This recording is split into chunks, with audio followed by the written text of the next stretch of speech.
Natasha Clark has joined me a little early this week for PMQs because, judging by the provenance of some of the rumour spreaders, we should take a little more seriously than we usually do the rumours. Good afternoon, not afternoon. Good morning, James. Yes, Westminster has gone into a bit of an overdrive this morning about the potential that the Prime Minister could call an early, so it's not an early general election, is it? Could call a general election today or tomorrow. Now, I'm told that one of my protégés upstairs, a 19-year-old dude, brought this information to you yesterday. Via me, yes. Yes. And that you didn't greet it. I said that they could have to resign if he's correct and I'm not. We're a huge fan of we love of said 19-year-old. But if he's right about this, I'm going to carry him through the offices on my shoulders. That's completely fair enough, really, isn't it? That's completely fair enough. Yeah, we poo-pooed it all yesterday, saying yeah, right. Well, here's one thing. So I've seen Tim Shipman, who we both know well, saying that he would be on the phone, as of course would you. But the people he would normally expect to poo-poo, to scotch these rumours, are staying silent. So read into that what you will. But Lucy Fisher earlier this week, of the FT, of course, she pointed out perhaps more pertinently that there were meetings on Monday to talk about the fundraising financials in the event of a snap election, and that prompted the rumours. But 3 days ago, she reported that Tory officials were dismissing the significance of these conversations and pointing out that they were already scheduled board and finance meetings, so it's possible that people have added 2 and 2 together and come up with 5.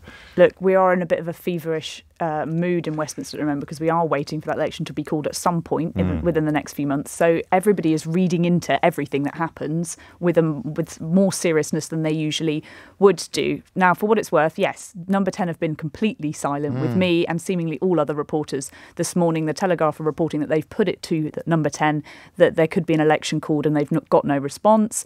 And the BBC have put to them that there could be a reshuffle. They've got no response.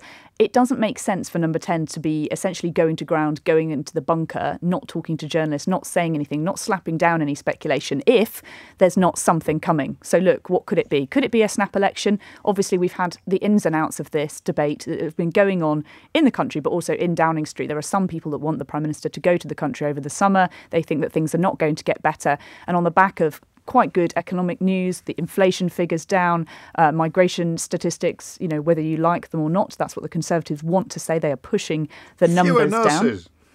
Yes, fewer nurses and fewer. Great election platform. What do we want? Fewer doctors. When do we want them? Fewer last year. And fewer dependents as well. Yeah, down with children. Well. Down with that. We don't want down with children as well. Exactly. Damn them and wives. And I mean, crikey, who do these people think they are? Expecting to be able to bring their loved ones with them when they come here to wipe the bottoms of our old people or treat our diseased population. I wonder how many people in South Devon. Anyway, I digress slightly. You're being very non-committal. Because I'm not sure I believe that there's going to be a reshuffle or an election. Why would you call an election today? Firstly, it's tipping it down with rain. It's not very sunlit. I've got a reason for you. Go on. If we are still in the Euros, it would be the quarterfinals on the 5th or the 6th of July. Ooh. So the 4th of July, arguably, would be buying into... I mean, of course, we could be out. We could be on the way home by then, but that's a very silly and people do feel trivial issue. But it does generally whip up a bit of national something. It does. Show of support after a big national sporting event like the Euros would probably put people in a good mood. But I just think if you're the Prime Minister and you're going to go into the election saying that things are going to get better on the economy, you need to wait for people to start to actually feel it in their pockets. And that's not going to happen for another couple of months, if at all. Why would there be noises from the 1922 committee if he did call it an election, as a couple of commentators are suggesting? Because they're just cross about the mess. Someone's comparing it. Gordon Brown was the last one to do a sort of...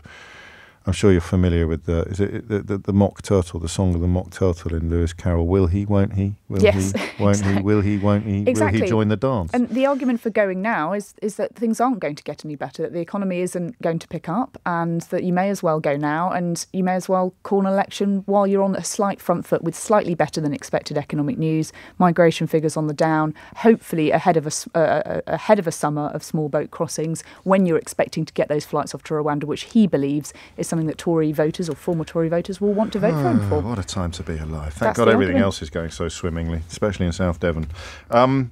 we should turn our attention to PMQs. What are the odds on a defection today? As my texter, who's done this? Ryri's just been in touch to say it'd be a cracking day for a defection. That would be a good day. I love how our PMQs exchanges are now sort of whipping up a spectator element of excitement. It'd be a cracking day for a defection, James, because we thought we might go 3 for 3 last week, and of course we didn't. But it would be a cracking day for a defection. And as lots of people pointed out, they've already had 3. Just one was a lot before the other 2. But look, no rumours, Westminster rumours swirling about a defection. But there weren't last time. There were no rumours about Natalie What's-her-chops, were there? No, they weren't, because she was the most unlikely person to cross the floor. So anything's possible. But it doesn't feel like there is the mood in the air for one this week. But hey, we wait and see.